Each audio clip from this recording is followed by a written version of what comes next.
Hello and welcome to Shoot the Hostage with me, Dan, and my partner, Sarah. We're a movie podcast who talks about a different film each week based on a theme. We do swear and we do spoil the featured movie, so only ever listen if you've seen the film or you don't care too much about spoilers. If you're a regular listener, you can just skip forward until you hear the intro music because you've heard all of this before. But if you are new to the show and you do enjoy what you hear, there are a couple of things you can do to help support the show. Firstly, make sure that you're subscribed on your podcast player so you get notified when new shows drop on Mondays. You could rate us 5 stars on Spotify, which couldn't be easier. You just hit the star icon below the show's artwork. Or if you have a spare few minutes, we'd love it if you could submit a review wherever you listen. Make sure you come follow us at STH_pod on social media. We are active on Instagram, X, Threads, and TikTok. And lastly, the biggest thing you can do to help is tell a friend about the show. So that's about it. That's enough preamble from me. Over to me and Sarah for this week's episode.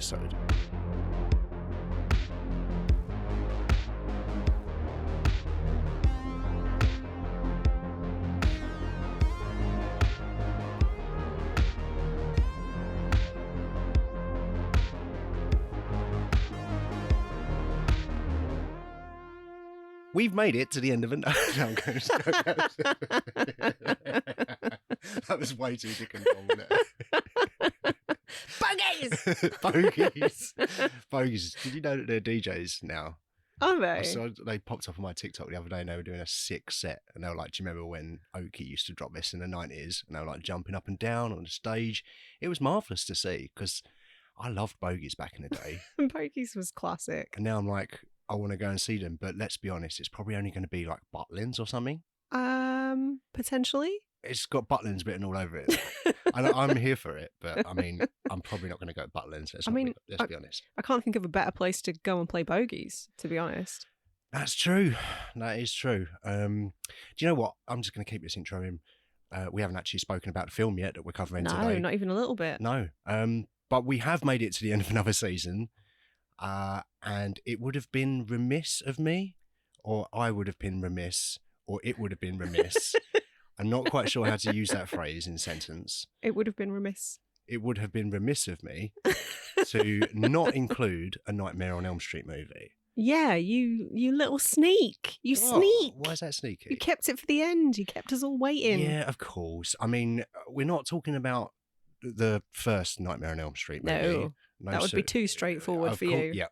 We're not talking about the super straight sequel, Nightmare on Elm Street 2. The definitely not gay sequel with zero subtext, okay? Yeah, but I'm sure we'll get to it one day. Yeah, for sure. Both of those, in fact. Mm-hmm. No, today, you know it because you've seen the episode title, we're talking about A Nightmare on Elm Street Part 3. Dream Warriors. I love that we didn't even rehearse that. Yes. I could see you, like, oh, could you? You know, kind of revving up for it. Yeah. And I was like, fuck it, I'm going to join in. My lips up, like, scratching the floor with my foot and stuff. Yeah, Nightmare on Elm Street 3 Dream Warriors, released in 1987. Yeah. We've covered 4 movies. This is our 4th movie we've covered from that year now. It's tied 3. There are 2 other years that we've also covered 4 in. But what do you think we've covered in from 1987? I was dreading that. As soon as you said there were 4. 1987. Was Near Dark one of them? Yep. Ding, ding. What else have we done? 87. Give me a clue. Alan Silvestri. Oh, Predator. Yeah, Predator. Okay. There's one more apart from Dream Warriors. Think early. Shoot the Hostage. Think early. Think season 1. Season 1? Yeah. I can't remember that far back. Drop me a clue. There are many sequels. A Police Academy movie. Right, okay. Which one? I don't know. What was the first one? 84? Yep. So like 4? Yep. Because they were really cranking them out in the early days. It's the hot air balloon with Sharon Stone. Yeah. Yeah. Brilliant. Yeah. So 4 movies from 1987. I started keeping a spreadsheet now so I can track what years, You're such what a films nerd. we've covered from what years and budgets and things like that. So yeah, it took a while, but I'll be able to pull out information like that from now on. So it's glorious. Oh, excellent. You're welcome. I can't wait.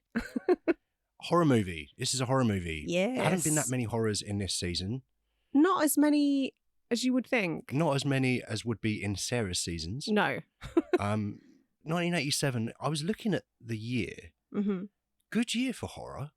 87? Yeah. Yeah, it was. Like, unbelievable. Some absolute classics. We've already mentioned Near Dark and Predator. Yep. Prince of Darkness. Yep. The Monster Squad. Love it. The Gate. Also love it. The Hidden. Don't know it. I sounded familiar, so I wrote it down. The Hidden. No, I don't know that one. But yeah, but not to mention The Lost Boys. Yeah, of course. And Hellraiser. Yep. And Evil Dead 2. Fucking banging. Which actually, this movie has a connection with Evil Dead 2. It does. I think I know about this. Good. Well, we'll get to that later then. Okay. So when did you first see A Nightmare on Elm Street Part 3? Well, I feel like I've already said this on the podcast, but Nightmare on Elm Street, the first one, was probably the first horror movie that I watched all the way through. I would have been 13. I was a latecomer to the genre. But I don't think I watched the sequels until I was in my 20s. Okay. Because I just don't think they were as readily available to me, to a teenager that grew up in a religious household. Yeah, that's fair. I think the access I had to them was like someone had the VHS or they were recorded off the telly or something. Yeah, like we didn't have Sky or anything. Yeah. I grew up in hardship like Rishi Sunak. Not like Rishi Sunak. But I also didn't have Sky. I know, it was such what a terrible upbringing you must have Traumatic. had. You and Rishi should form a support group. So my follow-up question then was going to be, did you see them in order? Yes. So you saw the first one first? I did. And then was like, right, I now have access to these. I'm going to bang in all of them. Yes. What about you? Interestingly, this movie is not only the very first horror movie that I ever saw, one Part 3. Oh, okay. It's also the first movie I have ever got a memory of seeing. It's the How first old were you? Well, this came out in 87. So were you 3? It was on VHS. So I gather it was back then, we were probably looking at 6-9 months, maybe a year after cinema release when you get a VHS. I'd probably say closer to a year back then, right? Say a year. So I think I was 4. And the reason that I know my age is because I remember the layout of the room that I was in and the positioning of everything. And I remember bringing it up with my mum like a few years later, and her going, like, how do you remember that? How do you remember that? And I described to her the room and where everything was and like the scenes from the film. And she's like, holy shit, I didn't know, because she thought that I was asleep under the blanket, under the duvet. And I probably was for a bit, but I just remember a very kind of eye-opening experience with the puppet thing. Oh, with the archeries. Oh my God, you saw that at 4? Yeah. And I don't know if I saw the whole film, but I think I was very interested, very curious. You can't possibly have had any idea of what was actually happening, right? I just knew, I think it was just odd, I think, is my main memory. It was odd for a 4-year-old to be watching it, yeah. Yeah, it's not great, but I think I was probably quite scared. Yeah. I certainly was scared of Freddy Krueger as a villain in general when I was a kid, but I was And also now? Well, I mean, yeah. I'm still scared of it. As long as you don't dream about him, you're fine. Just take some of that Hypnosil, you'll be all right. That's why I still hate fedoras to this day. Yeah, it didn't do too much damage to me anyway, I don't think. Okay, You'd good. be the judge. But since then, like, Freddy Krueger was just my favourite horror villain of all time. Yep. And I loved watching those movies as a kid. They're the movies that I would watch, like, put on if I wanted to have a bit of a scare with my mates. Okay. We'd have a sleepover. Oh, you've got Freddy 2? I've only seen that one once. Let's watch that one. Yeah, there were some wild sleepovers we had. So Fred is your guy. Fred's my guy, yeah. Okay. First movie I ever sort of have memory of watching. So yeah, it's a nostalgic one for me. Do you know what mine is? No. The Land Before Time. Oh, that's nice. The far more age-appropriate Land Before Time. It scared me. The T-Rex left me shook. Yeah, scary creatures. And how does that movie end? I don't know. I haven't seen it for a long time. I'm still a fan of Don Bluth animation, though. Oh, it's a DB, is it? It is, yeah. Okay, I didn't know that. But yes, it holds a special place in my heart. Nightmare on Elm Street 3. So I was quite keen to get to it at some point, and when I sort of chose Dreams, definitely going to have. Was it kind of a no-brainer as to which one you were going to choose then? Not really. I was considering the first one because it's the first one in the franchise. But the reason that I chose this one is because the whole controlling your dreams aspect and the lucid dreaming. I thought it might tie in a little bit more with some of the other things we've discussed. Okay, and it does a little bit. Yeah. It was made on a budget of $4 million, and it grossed just under 45 million at the worldwide box office. Nuts. 10 times its budget. That's crazy. It made more than the first one, didn't it? No. Did it? Oh, okay. No, I thought it did too. Well, because we watched at least some of the Never Sleep Again documentary, and they seem to infer, or no, imply, that's the one. Yep. They seem to imply that the takings kind of ratcheted up, that the first one didn't do as well as history would have you believe. Well, I don't know if they had access to Google or not, but I did, and obviously that it's all true information on Google. There's no falsities. There's no lies on fake news on the internet at all. But according to my research, number one is the most profitable. So the first one was made for 1.1 million, and it grossed 57 million. So it made 51 times its budget. Fucking hell! Bet Bob Shea was thrilled. Oh yeah, definitely. And the second most profitable is this one, number 3, which cost 4 million but made 45 million, which is 10 times its box office. So it made good money. And the third one is Elm Street 2, which made 9 times its budget. But I think the thing about Elm Street 3 is that it was coming off of the back of Elm Street 2, I think, which was perceived from these documentaries that we were watching as a bit of a failure. I mean, it still made a shit ton of money. It still made 9 times its budget. Yeah. But I think critically, it shat the bed a bit. People didn't really get on with it very much. Well, I feel like it's only really recently that it's been kind of reappraised and reevaluated and is now being appreciated for the queer horror that it is. Yeah. I think that Elm Street 2, for me, is mid-pack Elm Street movie. Yeah, it's not terrible. It's not terrible. There's some good stuff in it, and I think it's fun to watch as well. Yeah. Yeah. The thing that really hamstrung it for me was the disrespecting of the rules that the first one had set out. Yeah.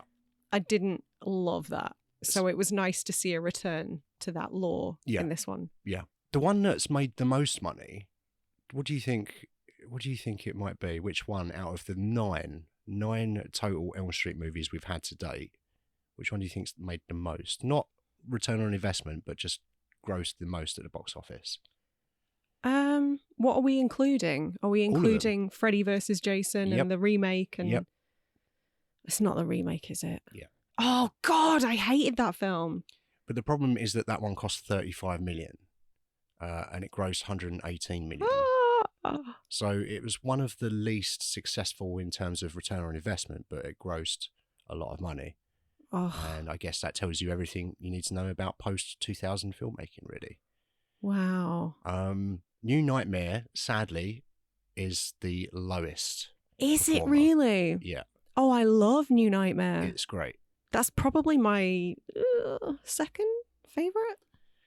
Okay. It's probably, for me, my third. Mm-hmm. But, yeah, I can understand that argument.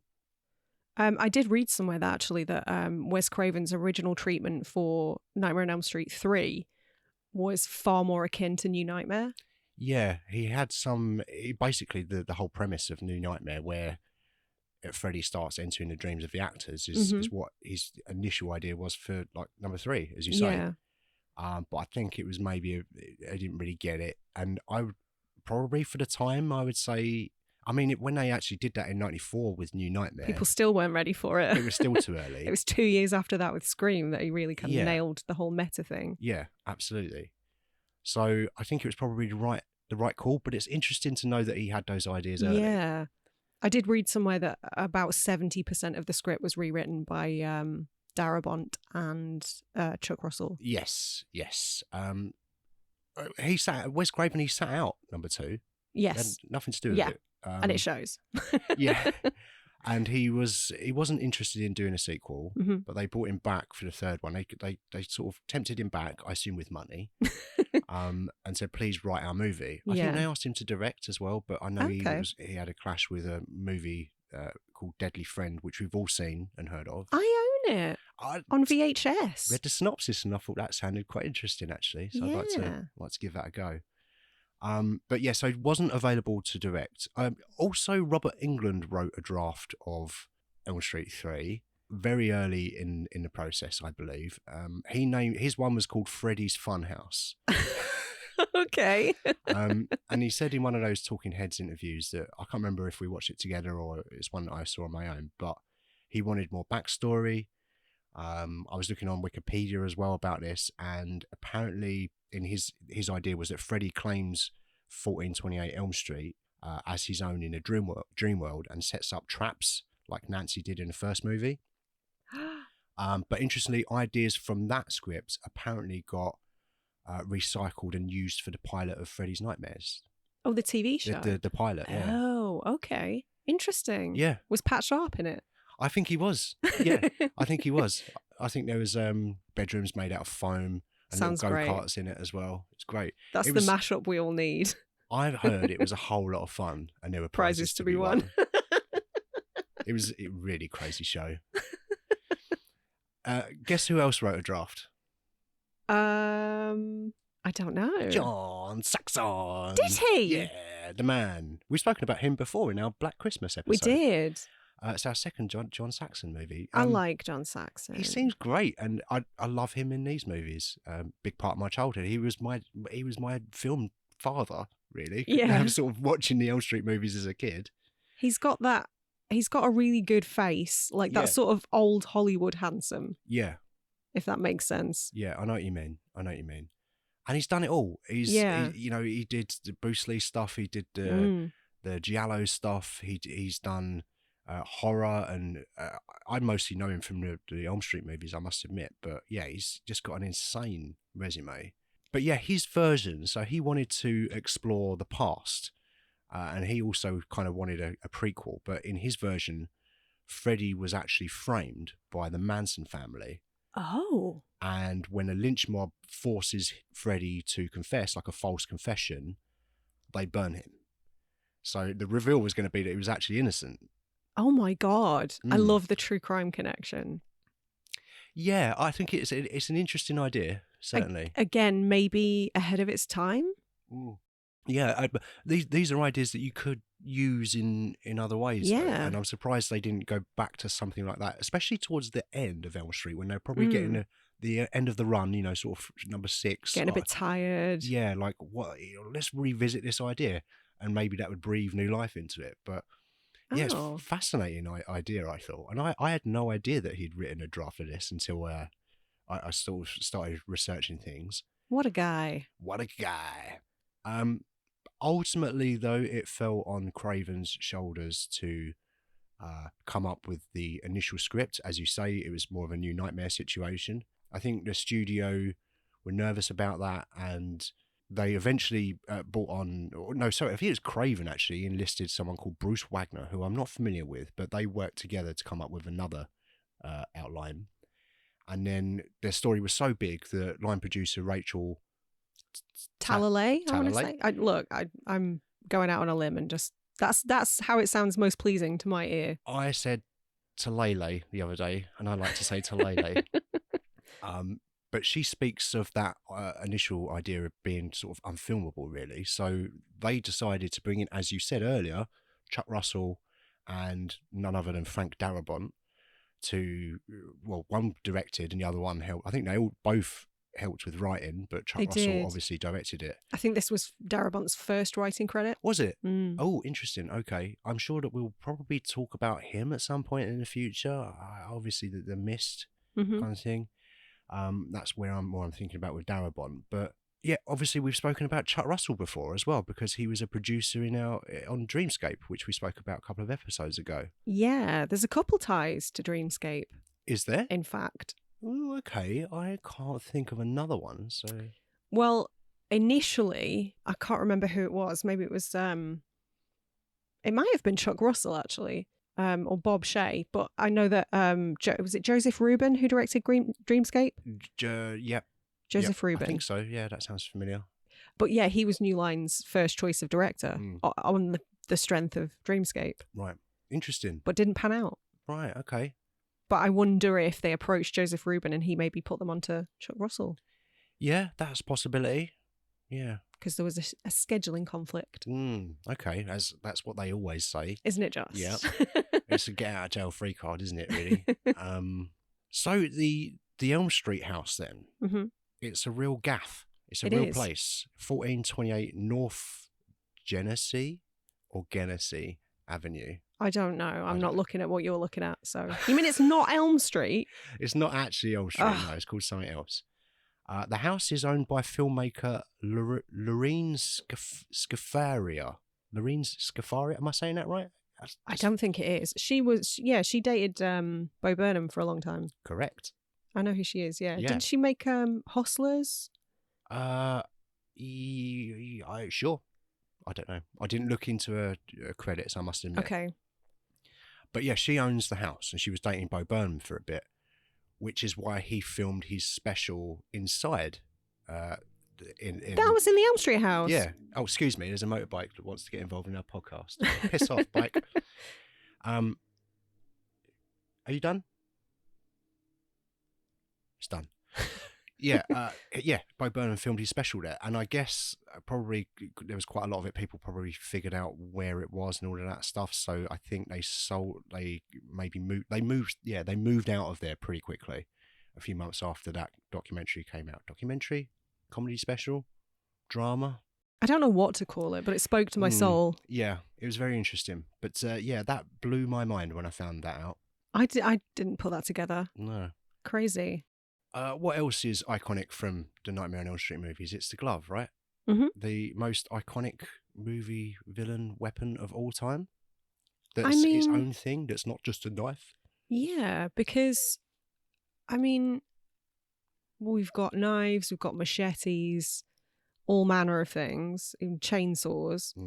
But nothing quite as unique as the knife glove. Yeah, like a just bespoke item that again just feels very, it reminds you of like cats and beasts, like a very primal kind of fear. Like obviously the idea of dreams anyway is something that is potentially scary for all of us. Yeah. And obviously in the early we've all days, got to sleep. Probably running away from big cats and that sort of thing. So yeah, the fact that it kind of looks like claws and it's in your dream. Are you trying to tie it back to Altered States? I wasn't, no. But it does tie back to Altered States, you're right. So we mentioned earlier Evil Dead 2. Mm-hmm. This glove actually appears in Evil Dead 2. Is that what you heard? It was nicked. I didn't hear this. Oh, it was stolen from the set. Really? Of From Dream Elm Street Warriors. 3? Yeah. I heard, because it was the same props person or something that worked on both of those, or art person. So if they have the same props person, then I'm guessing they just sort of borrowed it so it could be in the background of a scene in Evil Dead 2, right? Well, that was my understanding. But right. if you saw somewhere that they nicked it, then well, that's the more interesting version. They didn't steal it, but it was stolen. By who? By two randoms that infiltrated the set because they were just walking around like they were supposed to be there and nobody questioned them. Oh, see, I've heard Robert England. It's interesting because I've heard Robert England on a podcast describe about two people that he saw on set and he identified them as intruders, and they got them out because they said that they know. Maybe it wasn't him that identified them, but they said that they noticed their shoes were like way too clean and they just bought them. These two that were standing together, and they clearly didn't belong on a set. So they got rid of them. So I don't know. Maybe I'm getting my wires crossed a bit. Or maybe I am. Who knows? Honestly, this is what happens when you have to rely on the internet for your information. And with a franchise like this that is so popular, where Robert England has told the same stories 1,000 times, he's probably getting some of them wrong. Almost certainly. So, like, the chances of us being right is pretty small. But it's fun to speculate about this stuff. Shoot the hostage, purveyors of the finest misinformation.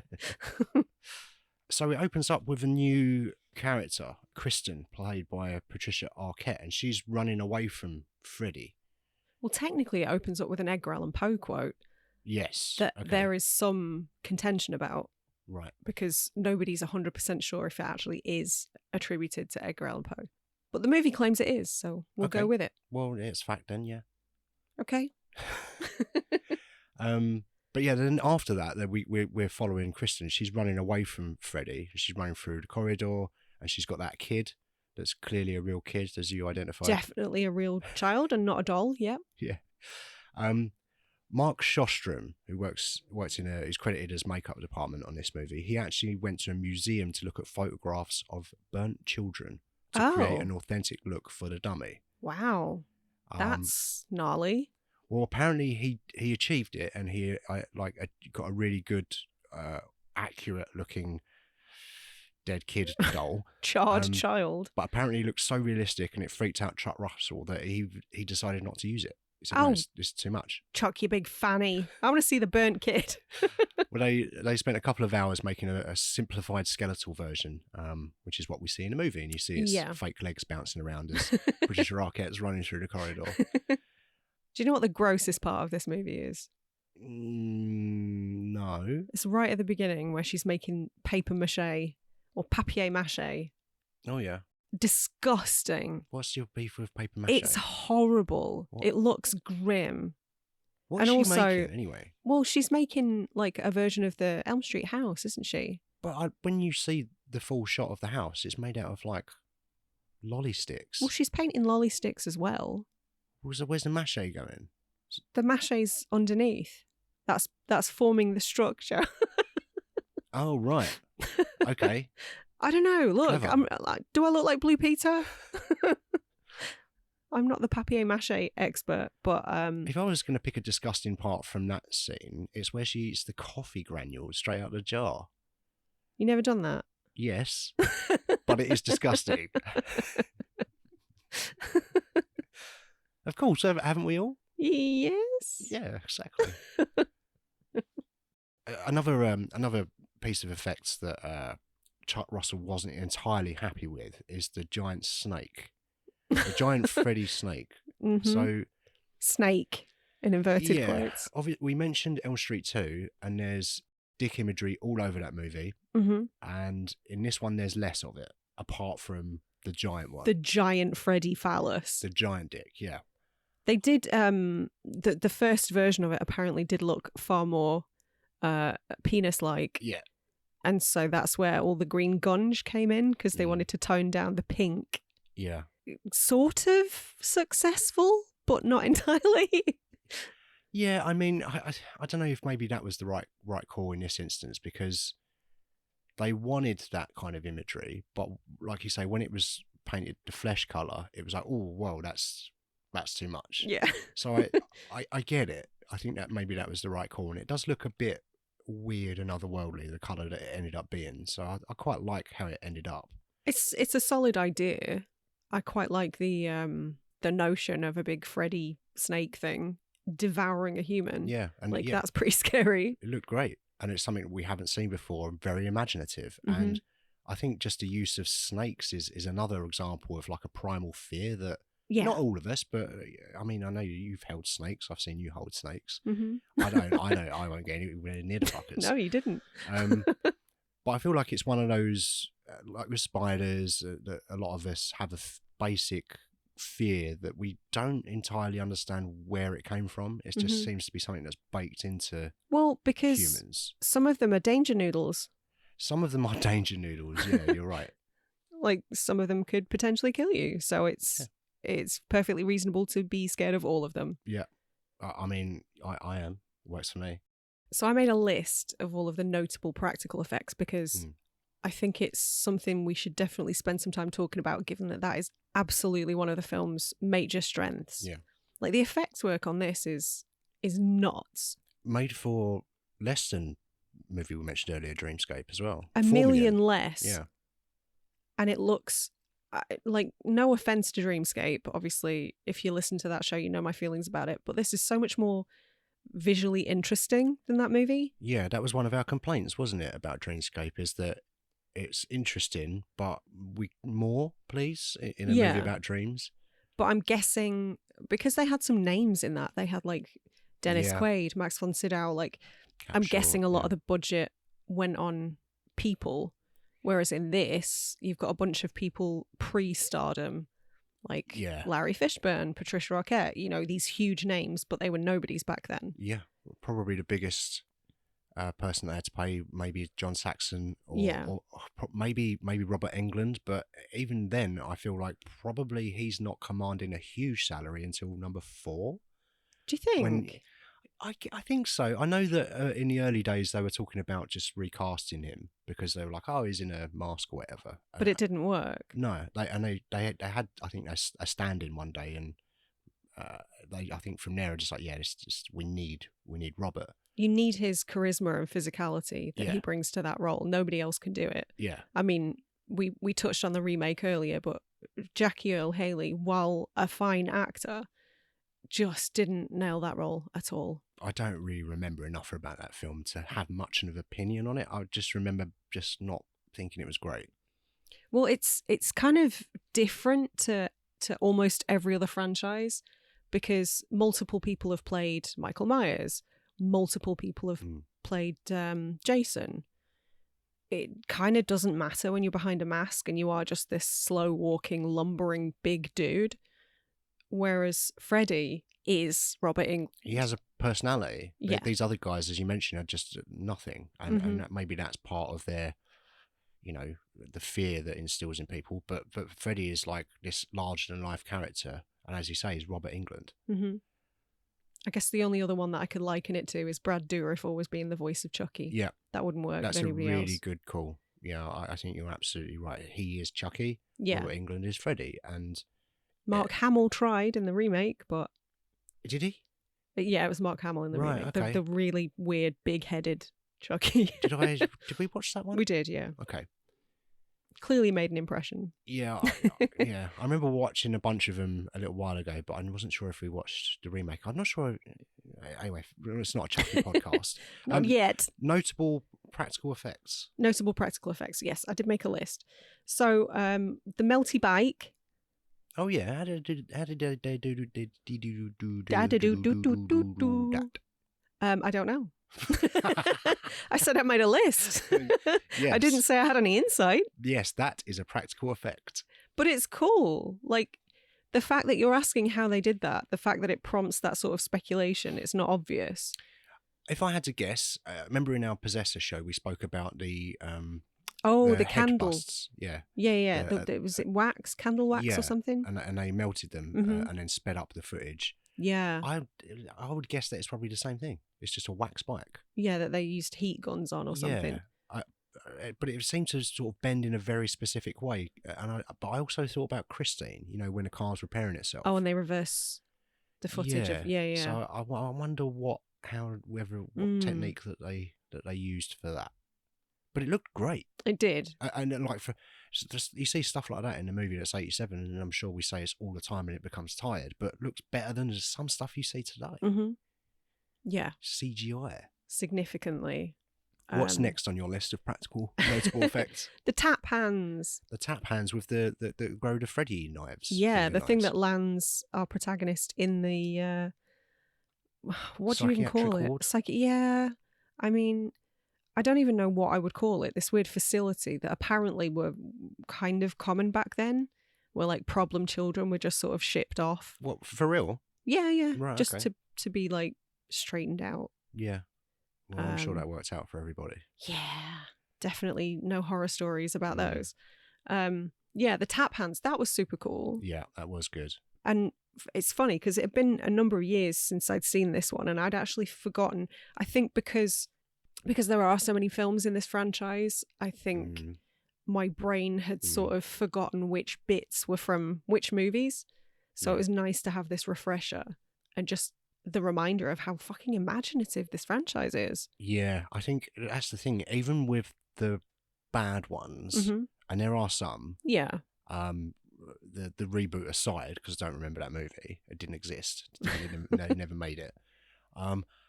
It's like even the bad ones have some really good kills in with the and fun lines and fun scenes. Definitely with motorbikes. a lot of becoming imagination. Freddy and yeah, the pizza faces. And Oh, the pizza, yeah. computer game guy. There's some really fun, imaginative stuff, and this is the one that kind of kicked that off. I think where they really started to go nuts. I think an early example of that in this film, I would say, is the TV when he becomes the TV. The one-liners, the quippy. Just in terms of making it a bit silly, right? But it's starting to become a bit like a parody almost of the first movie. I don't know. I love it. I like it. I like how silly this franchise gets. Yeah. But that one with the TV is just in this film, because this is just on the edge of the silly for me. This film, like, it's dark and imaginative and scary. I don't know, but it's getting silly. But it's not silly like number 4 and 5 and 6 are. But you don't think things from the first one are silly, like the weird Inspector Gadget extender arms? I think that's pretty silly. I think I see that more as creepy. Do you? I do, yeah. I don't find that too silly. He's got, you mentioned the one-liners. Yes, he starts to get more as the franchise goes on, and that definitely adds to it. But for me, when you see him pop out the TV with the antennas on his head, I love it. And he says, "Welcome to Primetime, bitch," I enjoy it, but I'm just like, you're treading that line there of just being a little bit too insane. Apparently, there were 2 lines. He was supposed to say one or the other, but I think he said the first one was like, welcome to your big break on... No, it was like, this is your big break on television, Jennifer, or something like that. And then he did another take where he ad-libbed, welcome to Primetime, bitch. And Chuck Russell was so enamoured with both takes that he spliced them together. Right, okay. It was only supposed to be one of them. Oh, I see. And it was that was ad-libbed by England. Mm-hmm. And was probably one of the most famous... Oh, if not the most absolutely famous Freddy Krueger lines. Yeah, and it works brilliantly. Yeah, it does. In that scene. Like, as much as for me, it's the antennas. Like, I just look at him and I look at him sort of flapping around when he's talking and moving, and I'm like, I don't know, man. But the line as well, and what we saw before that with the Dick Cavett show, where he's interviewing Jar Jar Gabor. And he turns into Freddy and he says, "I don't give a fuck what you think." It's very funny. So it's got a lot going for it, that scene. Do you know they approached Dick Cavett and asked him who he wanted to be the guest? And he chose Jar Jar Gabor because he said that she was super dumb and he wanted to see her killed by Freddy. Why did she agree to it? I don't know. I'm guessing she wasn't privy to that information back then. Oh, it's money, isn't it? Yeah, it's always money. Yeah. But I kind of love that. We mentioned up top about one of my first memories of filmmaking or of film was watching this, and the scene in particular is the puppet one where he's dragging... next on my list. Oh, great. He's dragging, is it Philip along? Well, there's first of all the puppet, the stop motion Freddy, which is brilliant. Yeah. And apparently they, again, did backwards. Right. So it was a sculpture of Freddy's face that they sort of gradually smoothed off and then reversed it in stop motion. Fascinating. The fact that they went to that length, I mean, you've got to admire it. Even if you don't appreciate the end result, you have to admire the craft. Yes, it's classic filmmaking techniques. Yeah. That's why these things still hold up now. Yeah, absolutely. Absolutely. And then we've got the vein puppetry. Which looks amazing. It's horrible. It's horrifying. It feels to me like more like a Hellraiser situation. Yeah, definitely bit of body horror going on. Yeah.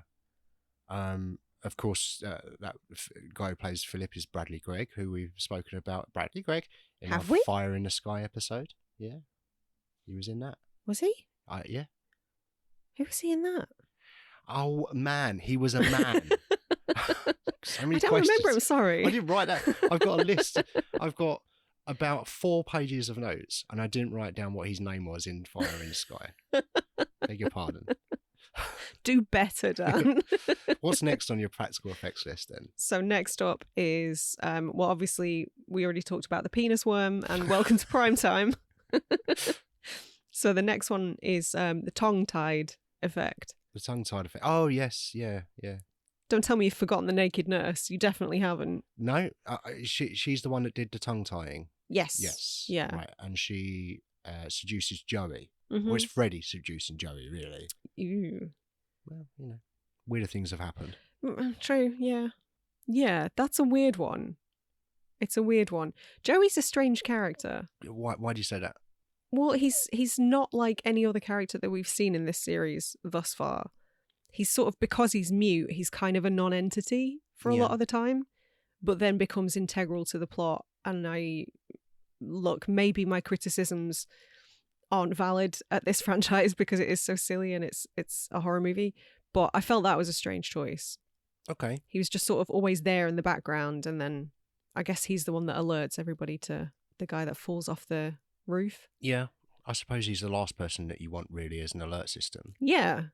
He actually is one of the only 3 people that survive at the end of this movie, or one of the 3 kids anyway. Yeah. And he, along with Kincaid and Kirsten, are both in the 4th movie. Mm-hmm. They don't last very long. Killed off in the first act. It's been a while since I've seen that one, but that does jog my memory a bit, yeah. I watched the first half in 1.5 the other day. Just to Did you? Yeah, to see how early. Because in my memory, I thought it was like a Alien 3 situation where they had just died. Right. Or they died very quickly. But they lasted a lot longer than I thought. Okay. Well, one of them did. I think Joey was maybe Joey was the first to go, I think. No, was he second? But I'll give you a hint. It's also boobs that got him in trouble that time. Oh my God, Joey. Joey!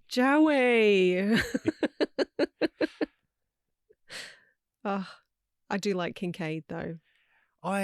He's got some good dialogue in this. Like when he's squaring up to Freddy and stuff is fun. He's a bit one-dimensional, but he's a character that we hadn't really seen. Yeah. So I like that. I liked his bravado. I'd like to see more of him.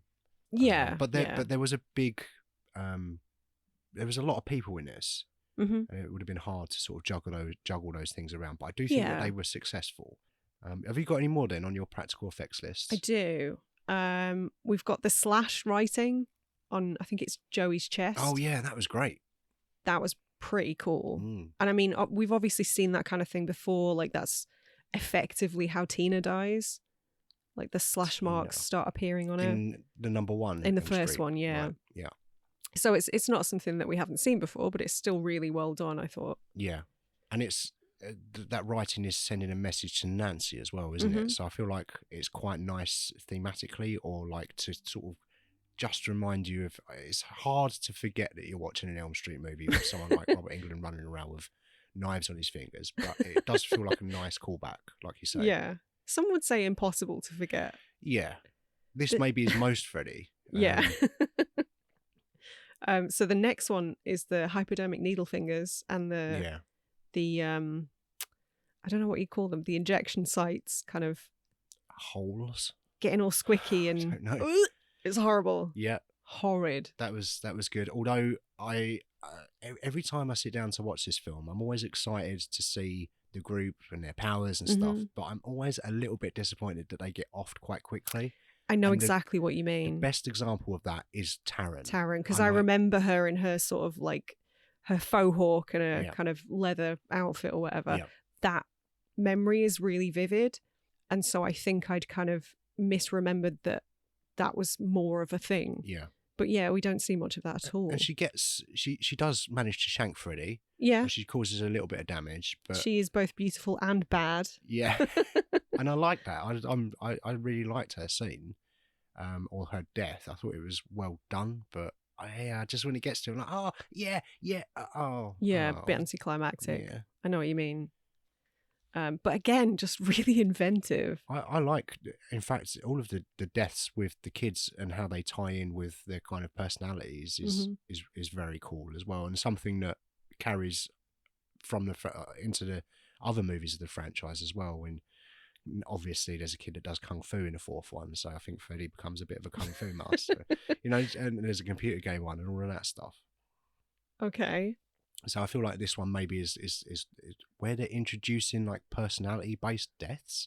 Yeah. I can't remember any of that in 2. No, that wasn't really a thing. Yeah. I mean, maybe some of the stuff that happened was kind of tied to the character a little bit, What, but it Jesse?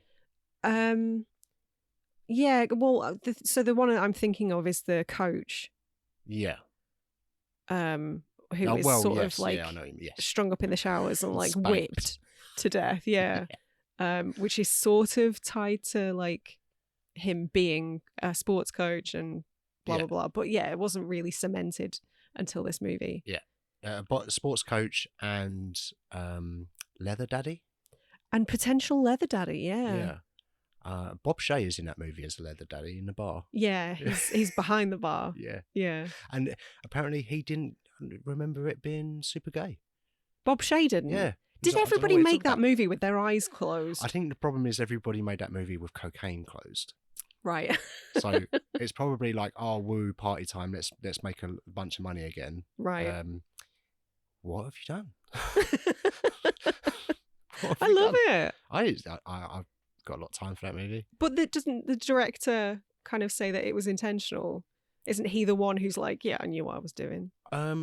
Jack Shoulder directed that movie. I think he was less. He had less to do with that than you would think, because I know that he was super worried about schedule and getting it in a can, and he had a few challenges to overcome, more logistically speaking. So I've heard it was more the production designer, and they sort of, you know, snuck the cock on the wall and the dick imagery and stuff like that. And I mean, maybe Jack included some of it, but I feel like if he did, then it was certainly pepped up a lot by other crew members. But I would really like to get to Nightmare on Elm Street 2 one day. Yeah, I really want to watch the documentary Scream Queen. Yes. But it's not super readily available in the UK. We will find it though. We did try to look for it, but then also we're not doing an episode on Elm Street 2, so maybe let's save it for that. Sure. I've only got 2 more on my list. One of my favourite moments is the screaming torso, when Freddy kind of pulls his top back and all the souls of the children are sort of... the captured souls, I love that's that. a really good effect, and a nice way to up the ante as well, because that is, again, something new that Craven brought in for this one. And I think Langenkamp, what's her name? Nancy sort of learns that Freddy is becoming more strong or more powerful in this one, and it's because of the souls. And the effect looks great. It's really nice. I'm always looking at it, seeing if I can see Johnny Depp's face poking around in it. I'd be happy not to see Johnny Depp's face at this point. I wouldn't mind if he was stuck inside Freddy Krueger's stomach. It'd be quite nice to watch. I do love the visual element of that, though, because it becomes all the more horrifying when you realise that these poor kids don't get any rest even in death. It does make the whole thing far more terrifying. Yeah, absolutely. So I love that moment. You're right. Yeah, you're absolutely right. It ups the ante that way as well. Not only is he becoming stronger, but then also if he does kill you, he takes your soul, and you have to spend not the end. Eternity in his gut. And like, Lord knows what his diet is. I assume you do not want to. Just children. It's just children. Yeah. Yeah. God, how much toilet roll do you reckon he gets through? Well, not that much, because they're all still inside him. True. How is he not just getting bigger and bigger and bigger? He should be getting bigger. If this was realistic, he should be inflating. By the end of it, he's Attack of the 50-foot Freddy. That's a legacy sequel, isn't it? Yeah, that's what I want to see. So many kids that he's just become the size of a fucking building or something. Yeah. Like the Marshmallow Man. Yeah. It just pops in there.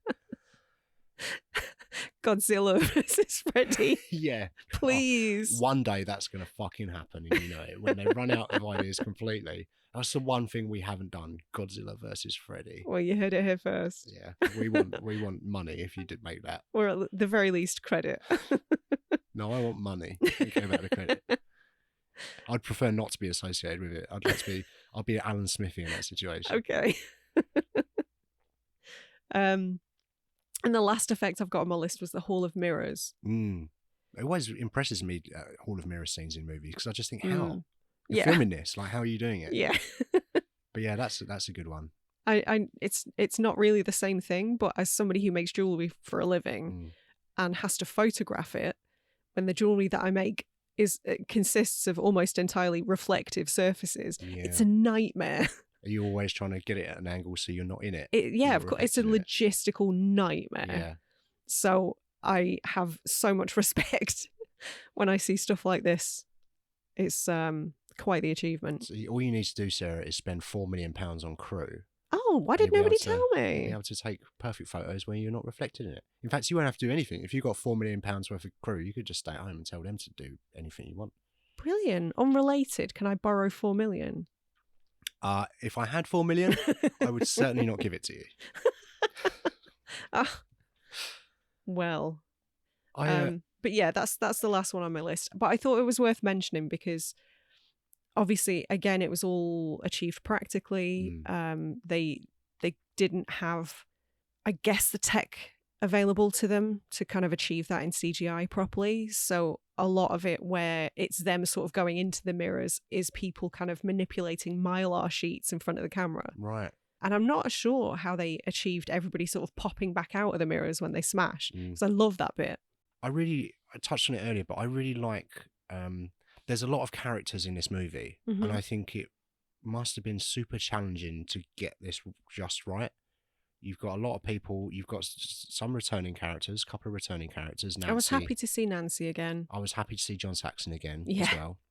And not enough Saxon. That's my complaint. I'm happy with. I would like to see more of him, but I think he does enough. Well, he doesn't really make an appearance till the third act. No, but there's so many other characters in this that I think, how much more Saxon can you put in it without making this 2 hours? How much Saxon is too much Saxon? You can never have enough Saxon. But I love how they juggle all of the introduction to the characters, mostly in the first part of the movie, and the first scene in the hospital, actually, it starts on a shot in a corridor and the camera's moving backwards, and Larry Fishburne, his credit is Larry Fishburne. He is. He's always Larry to me. He's always Morpheus to me. He's walking towards the camera, and then Dr. Neil Gregory? Sure. Dr. Neil, I'm sure it is. He joins Larry on his walk, and then he's talking to the various kids, and you get introduced to the kids, you get introduced to the boss, and you get some kind of exposition, important dialogue about who everyone is, and it's a couple of minutes, and you get quite a lot of information in that, and I've never thought about it before. But actually this time I thought that's a really economical scene, and I think maybe is one of the most important scenes in the movie, because after that point, like the first 15 minutes, you're getting things going, and then after that point, it's like, wait, we're just going nuts now. So I think you need that setup, and it makes the rest of the movie work quite well, because I'm rooting for all of these kids. I like them all, and I know who they all are. They haven't had a huge amount of character development or backstory to explore, but you had enough of an introduction just so that when they get offed, and I said earlier that I would like to have seen them last a bit longer. I would like to see Taron last longer or survive at least, and maybe we off Joey in this one. But I just think that scene it's a fun scene to watch as well, and it's quite a long take as well. And I'm starting to notice those more and more. When I didn't really start thinking about those until last 5 or 6 years really.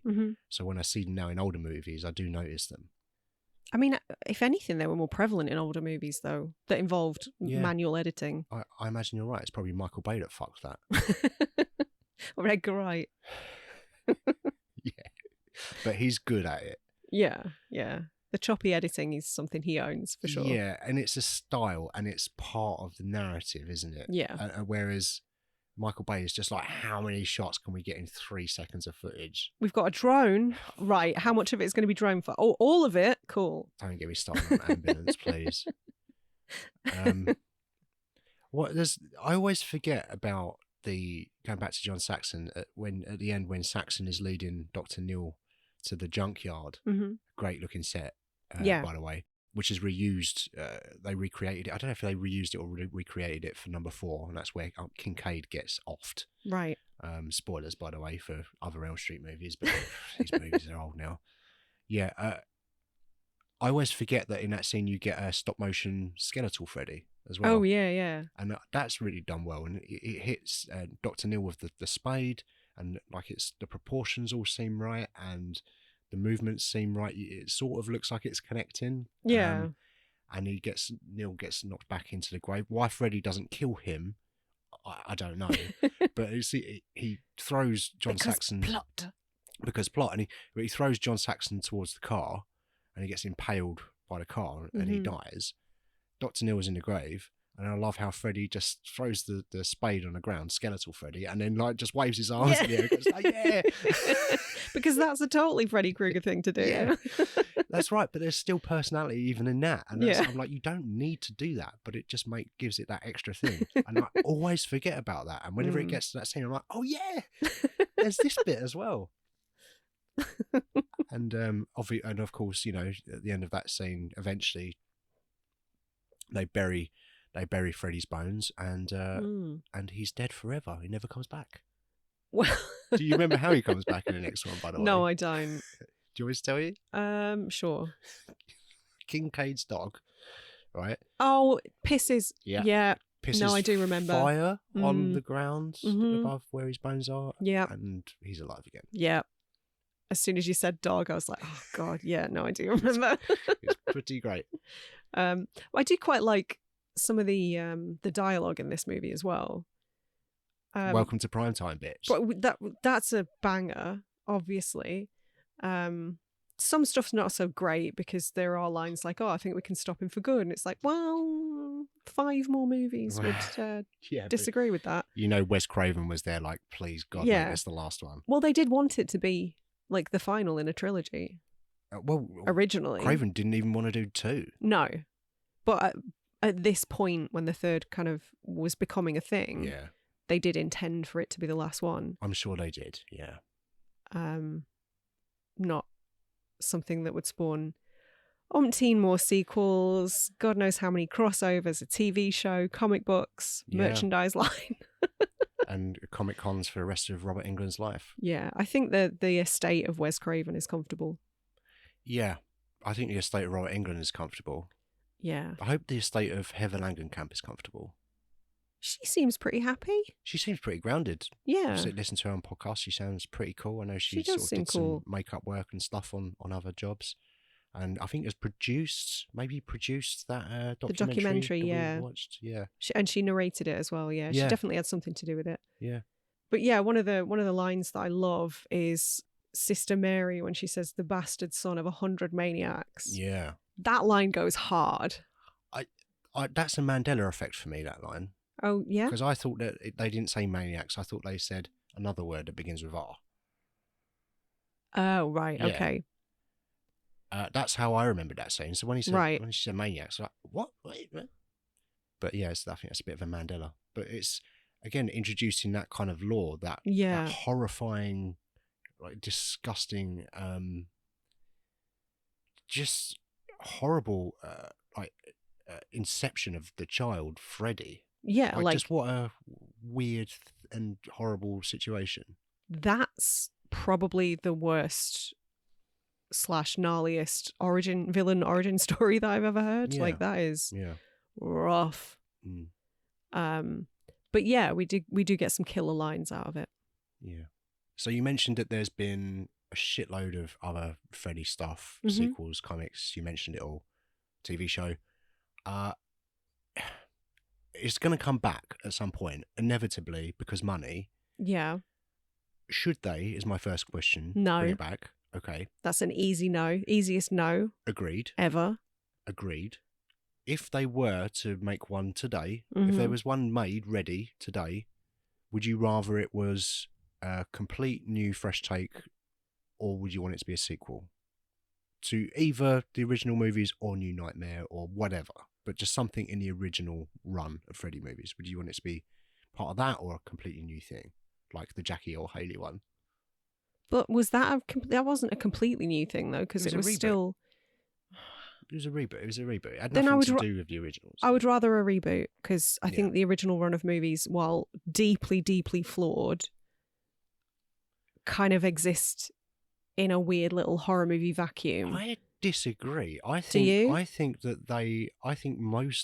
all of them have parts to enjoy in them. I think 3 of them are pretty solid movies. 4 of them. Yeah. I would say 3.5, 4 of them are pretty solid movies. And then you've got like 3 which are largely garbage. You've got 2 that are like, but there's some fun stuff, and 1 or 2 which are pretty bad, but still good stuff to watch in them. Still fun stuff. And Freddy vs. Jason, I don't remember, and I don't remember the reboot. I really enjoy Freddy vs. Jason, but while acknowledging that it is trash, it's absolute trash, but I do have a soft spot for it. I think I saw it once when it came out and have never had any desire to go back and rewatch it. It's very silly. I had heard that the Robert Englund was asked on a podcast what the most challenging scene was for him to film as Freddy Krueger, and he said the part where he had to be underwater as Freddy and sort of burst out of the water. Yeah. He said that was the hardest thing he's ever done, making a film, because that was him in the water and it was super late at night and stuff. So what would your answer be? Well, stop it, kill it, obviously, like you said. No, but you just said that's not allowed, so you have to pick one. Gun to your head. Sequel to the original sequel. one. Yep. Not another reboot. Freddy's not dead. Get another dog and piss on his bones again and bring it back. Fuck it, why not? It's silly enough as it is. Robert Englund, we can cross it over with the Chucky universe and have a doll at his gravesite just going, "Do a dembala." Why not? That's it. That's what we're doing. Okay. We're doing a continuation there with Brad Dourif. Chucky versus Freddy. I don't think anybody's going to finance that. Where's Bob Shea? Where is he? I don't know what he's doing these days.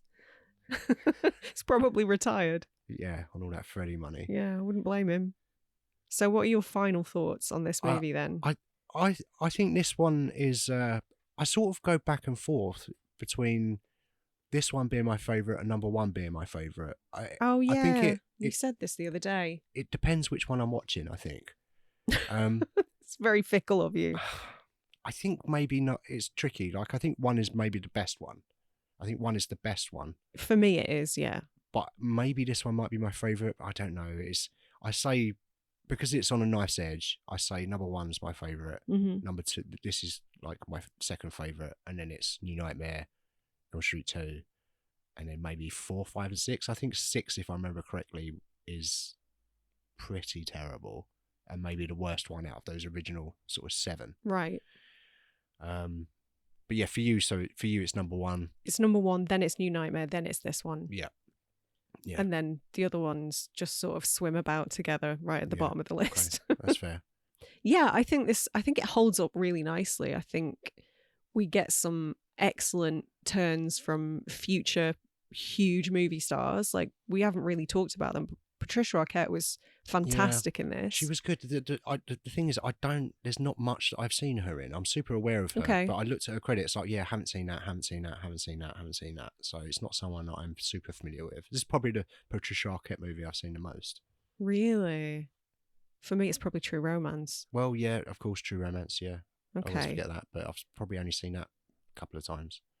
Prayer of the Roller Boys? Yeah, well, of course, who can forget Prayer of the Roller Boys? How rude of me. There's about 7 people on Earth who've seen that movie. It's so bad. One of them's you. Yeah. I think it's super solid. I think it's one of the most inventive, if not the most inventive, of the franchise. Yeah. With the possible exception of New Nightmare, because that the meta angle hadn't really been done up to that point. To the point where when we saw it in '94, we were like, what? Yeah. Is it real now? I think that was just dealt with beautifully. Yeah. But yeah, there's some really, really good stuff. Some maybe 1 or 2 of my favourite effects of the whole franchise are in this. Yeah, agreed. And I think it's one of those where if you said at any point you want to stick on Dream Warriors, I can't see me saying no for any reason. I'm exactly the same. It's an hour 36 minutes. It zips by. It's really economical with the characters. You get some really good deaths. There's some really funny lines. There's some good performances. For me, it's a comfort blanket of the movie. Mm-hmm. I've got the nostalgia thing where it being the first movie I ever saw. Yes, that's nuts. And it sort of brings back a lot of fun, fond childhood memories, just hanging around with my mates as well. And yeah, like you, happy to stick this on anytime. Friday, Saturday night, let's get some popcorn. Let's watch a Freddy movie. And it's going to be 1, 3, or New Nightmare. But if it's my choice, I probably will always go for this one. Mm-hmm. Just because it's Friday, it's Saturday, let's have some fun.